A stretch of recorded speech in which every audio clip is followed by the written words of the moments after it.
وابستگی فرزندان به تلفن موبیلی و شبکه‌های اجتماعی این ساکن دوشنبه را نگران کرده است.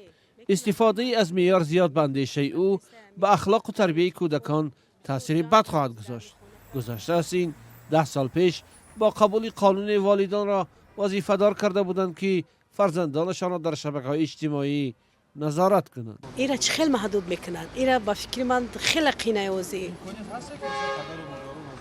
نمیشوه. همه قیمت موندن من نتونستم. میدزمه برام بجام تلفن رو میگیرم میقپم.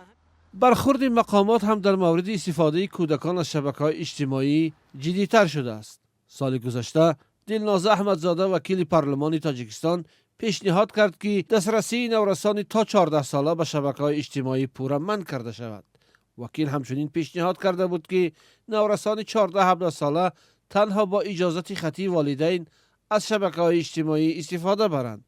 والدان در این مورد نظرهای گوناگون دارند.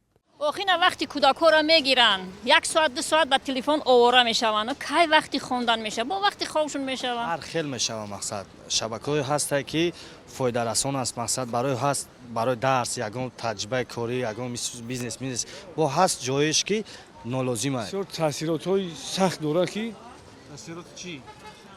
یک تاثیراتی که از دایره همون فرهنگ استفاده بری تلفن‌های موبیلی میبرند و دیگر کارها شامل میشوند. امروز رو به کتاب نمیارن، همین جوانان بسیار نمیخوانند. اما خود نورسان نظر دیگر دارند و میگویند که منع کردن مشکل را حل نمیکند. این یک مسئله بحث برانگیز است. به والدان مهم است دانند که کودکانشان چی تماشا میکنند. مثلا اگر فرزندشان در یگان شبکه اجتماعی خودشان را به قید گیرند، موضوعهایی هست که خیلی جالبند و والدین باید انتخاب کنند. همچنین فونکسیای نظارت والدین هست که آنها می توانند نصب کرده نظارت کنند.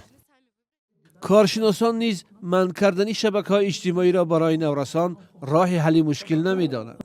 من از محدودیت‌های گفتم ممکن است که عاقلانه که بر اساس 3 پرینسیپ تکیه میکنم، پشتیبانی میکنم. نخست یعنی تعلیم و سواد رسانه‌ای را جانب کرد.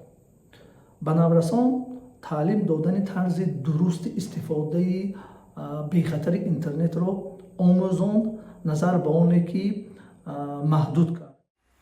هر چند وقت‌های آخر تأثیر شبکه‌های اجتماعی به اخلاق و رفتار نورسان نه تنها در تاجیکستان بلکه در کشورهای زیاد بحث می شود، اما تاکنون استرالیا یگانه کشوری در دنیا است که استفاده شبکه‌های اجتماعی را برای نورسان تا 16 ساله کاملا منع کرده است.